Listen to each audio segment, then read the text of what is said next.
अस्मद्गुरुभ्यो नमः। श्रीमते रामानुजाय नमः। जय श्रीमन्नारायण। श्री गुरु चरणों में समर्पित श्री कुलशेखर आलवार चरित। महात्मा श्री कुलशेखर वेद तुल्य श्री वाल्मीकि रामायण की कथा प्रतिदिन सुनते थे।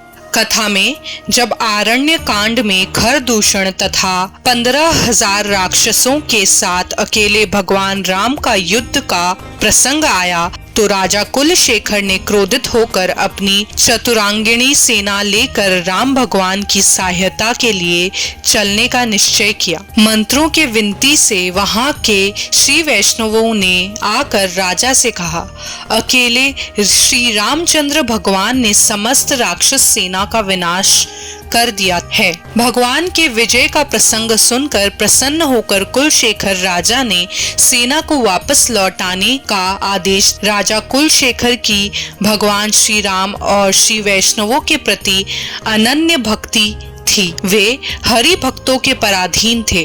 राजा कुलशेखर की सानिधि में सदा श्री वैष्णव रहते थे। यदि उनके समीप कोई अवैष्णव भी आते तो वे भी तत्काल श्री वैष्णव बन जाते। इस प्रकार राजा कुलशेखर के समय उनकी समस्त प्रजा श्री वैष्णव बन गई थी।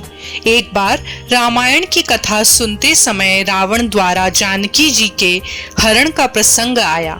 यह प्रसंग सुनकर क्रोधित होकर राजा कुलशेखर अपनी सेना लेकर स्वयं लंका पर चढ़ाई करने चल दिए। सेना को आग्रक्रमण करते दर्शन करने के लिए आकाश में देवता आने लगे, पृथ्वी पर लोग आने लगे, पर राजा कुलशेखर को रोकने का सामर्थ्य किसी में नहीं था।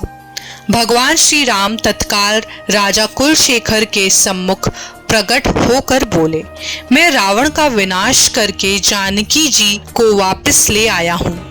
ऐसा कहकर भगवान ने लक्ष्मी जी और जानकी जी को भी उनके सम्मुख उपस्थित कर दिया। राम, लक्ष्मण और माता जानकी जी के दर्शन करके राजा कुलशेखर प्रसन्न हुए और अपनी सेना को लेकर लौट आए। इस प्रकार प्रपन्नामृत का 87वां अध्याय समाप्त हुआ। जय श्रीमन्नारायण।